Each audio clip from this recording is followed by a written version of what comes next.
রাতে ঘুমানোর আগে 7 মিনিটের একটি আমল করলে আপনার কবর হবে জান্নাতের বাগান।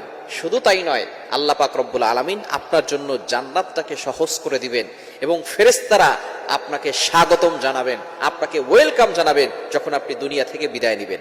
আমরা রাতে হেলায় খেলায় সময় নষ্ট করে ফেলি। ফেসবুকে রিলস দেখতে দেখতে, একটার পর একটা ভিডিও দেখতে দেখতে আমাদের 2 ঘন্টা 3 ঘন্টা সময় চলে যায়।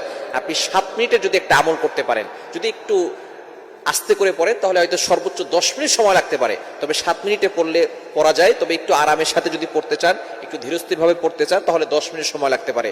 10 মিনিটের বেশি সময় লাগবে না। যদি আপনি একটি আমল রাতে ঘুমানোর আগে করতে পারেন, তাহলে আল্লাহ তাআলা আপনার কবরটাকে জান্নাতের বাগান বানিয়ে দিবেন। আমাদের সকলকে কিন্তু চলে যেতে হবে। You have to go back to our Lord.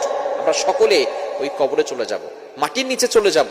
এখন মাটির নিচে ভালো থাকতে হলে মাটির উপরে ভালো কাজ করতে হবে, বেশি বেশি করে আল্লাহর ইবাদত করতে হবে, এবং যেই কাজ করলে কবরে আযাব হয় না সেই কাজ আমাদেরকে করতে হবে।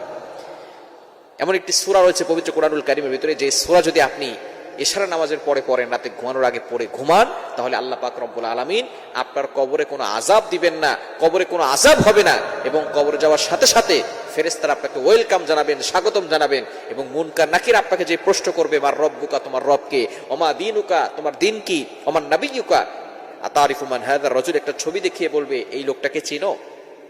যদি আপনি এই সূরাটা পড়তে পারেন, তাহলে আল্লাহ পাক রব্বুল আলামিন আপনার আমল নামায় এই যে প্রশ্ন করা হবে এগুলো সব সহজ করে দিবে।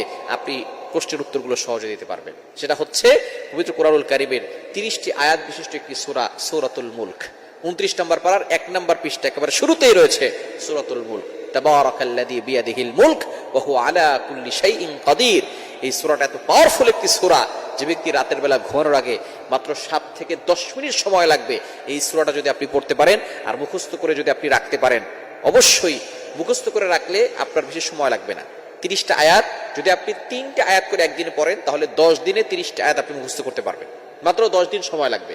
10 দিন আল্লাহর জন্য খরচ করেন, প্রতিদিন 3টে আয়াত করে যদি পড়েন, তাহলে 10 দিনে আপনি 30টা আয়াত মুখস্থ করতে পারবেন। যদি 3টে আয়াত বেশি বড় হয়ে যায়, তাহলে একটা আয়াত করে মুখস্থ করেন, তাহলে 30 দিনে 30টা আয়াত আপনি মুখস্থ করতে পারবেন। তারপরে সারা জীবন যতদিন বাঁচবেন, ইশারা নামাজের পরে হাঁটতেছেন আর সূরা মুলকটা পড়বেন। তাবারাকাল্লাযী বিয়াদিহিল মুলক ওয়া হুয়া আলা কুল্লি শাইইন কাদির আল্লাযী খালাকাল মাউতা ওয়াল হায়াতা লিয়াবলুয়াকুম আইয়ুকুম আহসানু আমালা। এভাবে আপনি পড়ে যাবেন। মুখস্থ থাকলে পড়াটা সহজ হয়, আমল সহজ হয়। যেদিন আপনি মারা যাবেন, এই সূরা মুলক আপনাকে কবরে নয়, হাসরের ময়দানে আল্লাহ তাআলার কাছে সুপারিশ করে জান্নাত পর্যন্ত পৌঁছে দিবে। কবর জগৎ হচ্ছে ভয়ঙ্কর জগৎ। যখন কোনো মানুষ কবরে যাবে এবং সে ব্যক্তি যদি সূরা মুলক তেলাওয়াত করে, আল্লাহ পাক রব্বুল আলামিন এই সূরা মুলকটাকে একটা পাখির রূপ ধারণ করিয়ে তার কবরে পাঠিয়ে দিবেন।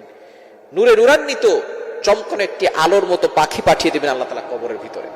পাখি দেখার পরে সে তখন পাখিকে প্রশ্ন করবে, আমরা শুনেছি কবরে কোনো সাথী থাকবে না, কোনো বাতি থাকবে না, কিন্তু তুমি কে? তখন সেই পাখি বলবে, আমি হচ্ছি তোমার সূরা মুলক। তুমি দুনিয়া থাকা অবস্থায় তোমার সমস্ত কাজ ফেলে দিয়ে প্রতিদিন রাতে আমাকে পড়েছো। আজকে তোমার কঠিন বিপদের সময় তোমার বাবা তোমার পাশে নাই, তোমার মা তোমার পাশে নাই, তোমার ভাই তোমার পাশে নাই, তোমার বোন তোমার পাশে নাই, আজকে আমি তোমার পাশে আছি। যখন জিজ্ঞেস করা হবে কতদিন থাকবে, বলে শুধু কবর জগতে নয়, কবর জগতেও থাকবো, হাসর জগতে আল্লাহ তাআলার কাছে তোমার জন্য সুপারিশ করে তোমাকে জান্নাত পর্যন্ত পৌঁছে দিবে।